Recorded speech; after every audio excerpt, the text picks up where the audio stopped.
I love that when Jesus is saying, when you pray, do it this way. And he goes for 20, 25 seconds. If you say the Lord's Prayer, that's how long it takes. He covers enough. And he knows, this is what's so beautiful about this. He knows we have short attention spans. He's not mad. My mind drifts. It happens. So when I write a chapter about that, I think a lot of people, most people, honestly, are like, oh, thank goodness. Think about how tender that is of God. Yeah.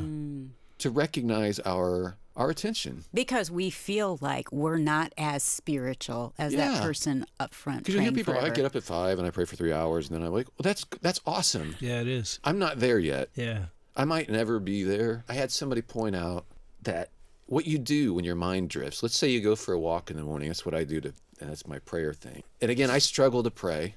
I don't feel God's presence. We've talked about that. It's just not a strong feeling for me like it is some people. But I do it anyway because I know the truth is the truth. And so I'm walking and I'm talking with God, and then my mind drifts. And I'm like, instead of beating myself up for it, you know what I do? Take that thing that your mind just drifted to. That must be something important to you. Start praying about that. Oh, that's good. Fold really it back good. into your prayer. So grocery shopping? Maybe.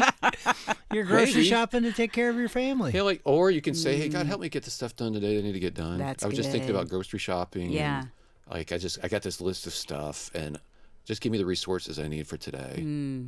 Which is part of the Lord's Prayer. Yeah. Give us our daily bread. And I don't know about guys, but women, we travel to our kids, our grandkids. Absolutely. We're thinking about them. So you're saying, just pray for them. Well, that's something you're passionate about. You think God cares about what you're passionate about? And maybe God took your mind that way, Maybe. you're saying. Who knows? But instead of beating yourself up for being, I'm so lame, I'm such a bad prayer, like, instead of that, he cares about what you care for.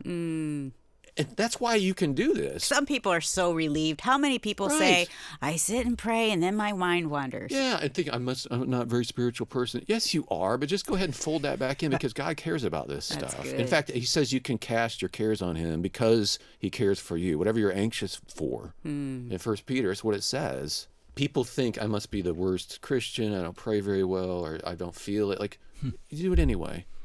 And what you do, prayer is just you and God talking together about what you're doing in life together. That's it. I've realized I've gotten a little better about this since the lockdown stuff because you do so many Zoom meetings. I'm like, why would I miss my Zoom meeting with God? I have one other meeting. Why would I miss the one with the guy who actually can change everything and loves me more than anyone else, is rooting for me, wants to spend time with me, and can actually change things? I'm not missing that meeting. Yeah.